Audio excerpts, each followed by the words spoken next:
Recent గా ఒక trending లోకి వచ్చింది మ్యామ్, 100 times washed ghee అని. నేను కూడా రీసెంట్ గానే చూసాను ఈ 100 times వాష్డ్ ఘీ అనేది.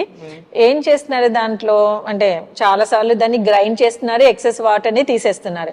సో చాలా సార్లు గ్రైండ్ చేస్తే ఏ ప్రోడక్ట్ అయినా ఏమవుతుంది, సాఫ్ట్ గా అయిపోతుంది, అంతే కదా. 100 times చేస్తున్నామంటే డెఫినెట్ గా నార్మల్ గా ఉన్న ఘీ క్రీమీ ఘీ లాగా అయిపోతుంది.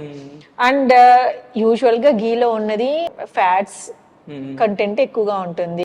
అండ్ మన స్కిన్ లో యాక్చువల్ గా నేను ఫస్ట్ చెప్పినట్లు ఎపిడర్మిస్ ఏదైతే లేయర్ ఉన్నదో దాంట్లో ఫ్యాట్ కంటెంట్ కూడా ఉండాలి. దట్ ఈజ్ ఇంపార్టెంట్ అన్నమాట. సో ఒకవేళ అదేమైనా డెఫిసిట్ ఉంది అంటే ఈ ఆల్రెడీ ఆయిల్స్ రూపంలో ఇస్తున్నాం కాబట్టి దాన్ని రీప్లేస్ చేసి స్కిన్ హెల్త్ ని బెటర్ చేయగలదు. కానీ 100% కేసెస్ లో అంత మందిలో ఘీ డెఫినెట్ గా యూజ్ అవుతుంది అని అయితే నేను అనుకోను. ఫర్ ఎగ్జాంపుల్ ఒకరి స్కిన్ టూ మచ్ ఆయిలీగా ఉన్నది, వాళ్ళు దాని మీద ఇంకా ఆయిలీనెస్ ఎక్కువగా క్రియేట్ చేస్తున్నారు. దానివల్ల ఏమవుతుంది, చిన్న పోర్స్, టైనీ పోర్స్ ఉంటాయి.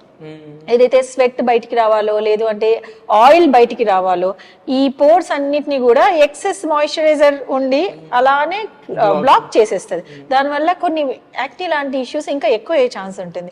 సో అన్ని రెమెడీస్ కూడా అందరిలో ఒకేలాగా పనిచేయవు. ఒకవేళ మీరు ట్రై చేస్తున్నా కూడా first listen to your skin, అది మీ ఎలా రియాక్ట్ అవుతుంది, అది ఓకేగా ఉందా లేదు అంటే ఏమన్నా రెడ్నెస్ వస్తుందా, ఇలా పింపుల్స్ ఎక్కువ అవుతున్నాయా, ఇవన్నీ గమనించుకుంటూ మీరు కంటిన్యూ చేయాలా లేదా అనేది డిసైడ్ చేసుకోవాలి.